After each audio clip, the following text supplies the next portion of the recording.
और ये जो सारथी होते थे ये अपने राजा की विजय उपलब्धियों के बारे में कविताएं लिखते थे।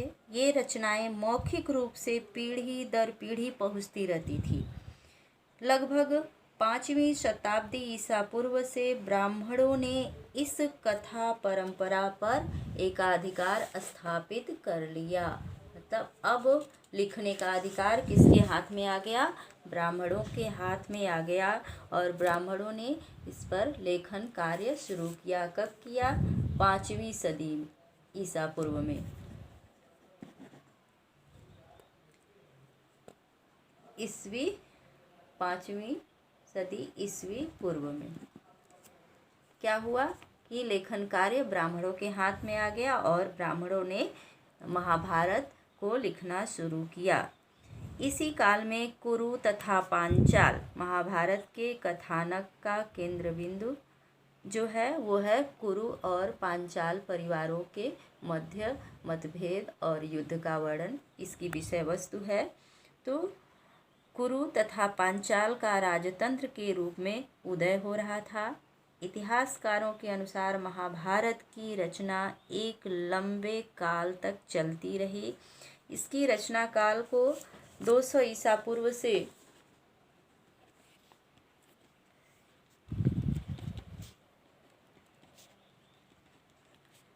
200 ईस्वी के मध्य माना जाता है।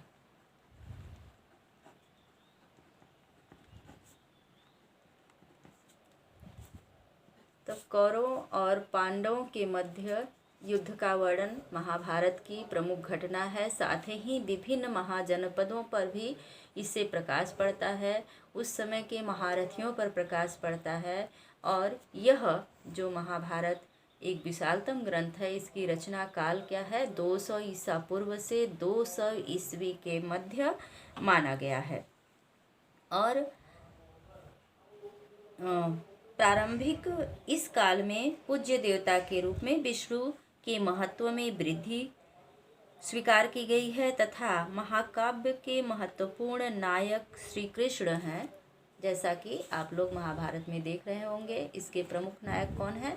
श्री कृष्ण हैं जो कि विष्णु के अवतार माने गए हैं।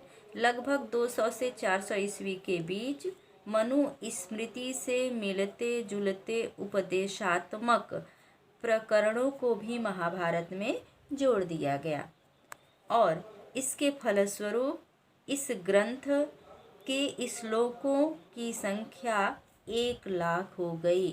तब मनु स्मृति से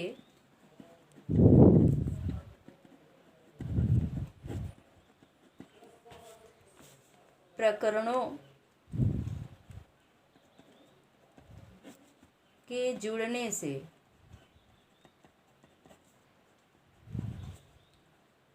श्लोकों की संख्या कितनी हो गई? 1 लाख। और इसको कब जोड़ा गया?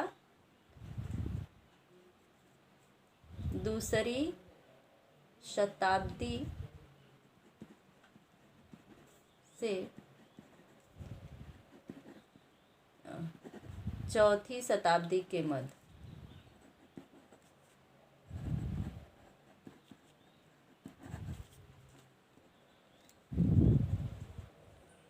तो दूसरी से चौथी शताब्दी के मध्य जो है ये मनु स्मृति से कुछ प्रकरणों को जोड़ा गया। इस प्रकार महाभारत के श्लोकों की संख्या 1 लाख हो गई। साहित्यिक परंपरा के अनुसार इस ग्रंथ के रचयिता वेद व्यास को माना जाता है।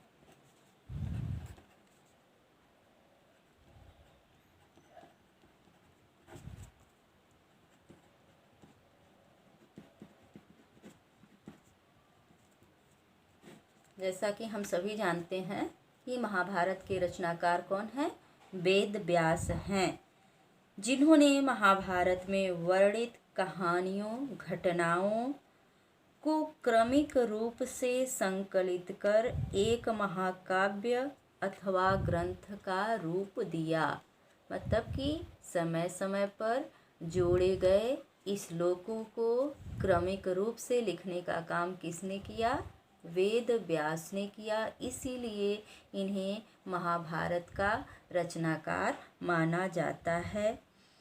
उपरोक्त विवरण से स्पष्ट हो जाता है कि महाभारत का रचनाकाल एक नहीं है, अर्थात महाभारत की रचना एक समय में नहीं हुई है, बल्कि इसके कई रचनाकार हैं और समय अलग अलग समयांतरालों में अलग अलग विद्वानों द्वारा इसकी रचना की गई है। तो इस प्रकार महाभारत में 1,00,000 श्लोकों का संकलन किया गया और महाभारत भारत का विशालतम धर्म ग्रंथ है।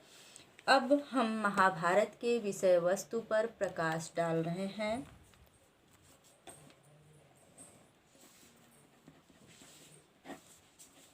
कि विषय वस्तु 2 प्रकार की है। महाभारत की विषय वस्तु क्या है? 2 प्रकार की है। पहला है आख्यान तथा दूसरा उपदेशात्मक।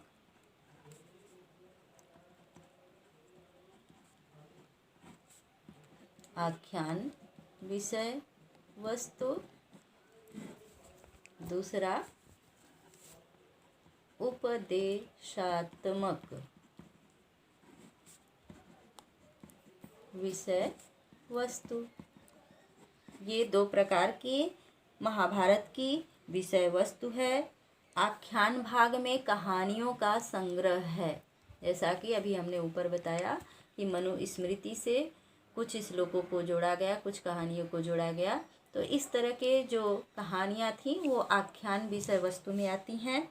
और उपदेशात्मक भाग में सामाजिक आचार विचार के मानदंड का उल्लेख किया गया है। सामाजिक आचार विचार मतलब उस समय समाज में किस प्रकार का परिवार होता था, लोगों को लोग कैसे रहते थे, लोगों के बीच किस प्रकार संबंध थे, कितने प्रकार के विवाह, कितने प्रकार के रीति रिवाज परंपराएं प्रचलित थी, इन सब चीज़ों का जो वर्णन किया गया है दूसरे भाग में, वह है उपदेशात्मक विषय वस्तु।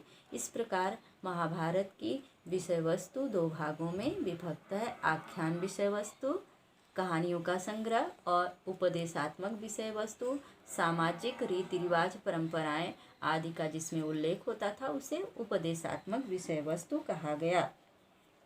अब हम महाभारत कालीन समाज पर प्रकाश डाल रहे हैं।